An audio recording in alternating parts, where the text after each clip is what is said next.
বিশ্বের সব থেকে লম্বা মানুষ। আজ আপনাদের পরিচয় করিয়ে দেব রবার্ট পার্সিং ওয়াটলোর সাথে, যিনি বর্তমানেও বিশ্বের সব থেকে লম্বা মানুষের খেতাবের অধিকারী। রবার্ট পার্সিং ওয়াটলো মাত্র 22 বছর বেঁচে ছিলেন।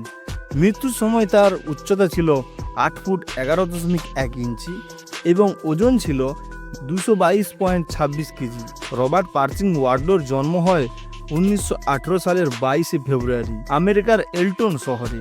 জন্মের সময় তার ওজন ছিল 3.8 কেজি। মাত্র 13 বছর বয়সে তার উচ্চতা দাঁড়ায় 7 ফুট 4 ইঞ্চ। 18 বছর বয়সে 8 ফুট 4 ইঞ্চ ও ওজন 117 কেজি। তার পায়ের জুতোর সাইজ ছিল 37। এই সাইজের জুতো বানাতে তখন তার সময়ে খরচ পড়তো প্রায় $100। তিনি একটি নামি দামি জুতো কোম্পানির সাথে চুক্তি করেন, যার জন্য তিনি বিনামূল্যে জুতো পেতেন। 1937 সালে তিনি সমস্ত লম্বা ব্যক্তির রেকর্ড টপকে বিশ্বের সব থেকে লম্বা ব্যক্তির রেকর্ডের মালিক হন।